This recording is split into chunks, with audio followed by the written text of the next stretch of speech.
Actually, the Chronicles are at a discount today, so it's $5.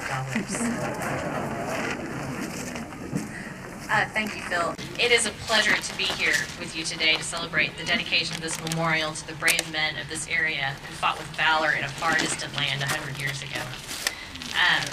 As he said, I'm the Director of Publications at the Oklahoma Historical Society, and in that capacity, I edit the Chronicles of Oklahoma, our quarterly journal. When Phil approached me with the manuscript describing the service of his uncle, Bill Maxfield, and the young men of Old Greer County, I was intrigued by this hometown story. How these men, raised in the fields of southwestern Oklahoma, came to be the right men in the fight, to fight in the right place at the right time in St. Etienne, France, to help cement the looming victory in what everyone hoped would be the war to end all wars, is a compelling story. It speaks to the grit and determination that pioneering Oklahomans have always possessed.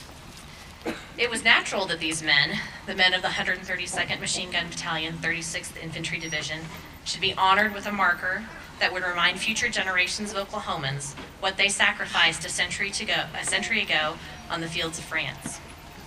In 1949, the Oklahoma legislature authorized the Oklahoma Historical Society to create a series of highway markers to note historic sites and events. From this initial set of 100 markers, the Historical Society has grown the list to approximately 600 markers across the state. This marker that is dedicated today is a part of that program. Because the Historical Society no longer has funding to purchase the markers, generous donors and groups interested in preserving the history of people and events significant in their communities have banded together to keep the historical marker program going with the administrative support of the Oklahoma Historical Society. This marker carries a further distinction. The World War I Centennial Commission and the Pritzker Military Museum and Library named the 36th Infantry Division, 132nd Machine Gun Battalion World War I Monument here in Granite, Oklahoma, an official United States World War I Centennial Memorial as a part of its 100 Cities, 100 Memorials program. The 100 Cities, 100 Memorials program was created to help draw attention to World War I memorials across the United States and enables all of America to take part in the World War I Centennial commemoration.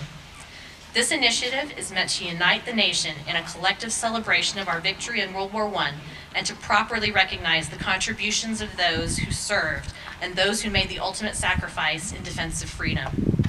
This honor puts this memorial in Granite in the same league as Los Angeles' Memorial Coliseum, Chicago's Soldier Field, where the Bears play, and the grave of Sergeant Alvin York in Tennessee. And you can see the certificate that they sent over here at this table that's kind of located behind us. Granite, Greer County, and the entire state of Oklahoma should be proud of this monument and proud of the men it represents. Those who gave their lives in the service of their country far from home, and those who came home forever changed by the experience of fighting one of the first modern wars. May we never forget those boys from Greer County who answered the call. Thank you.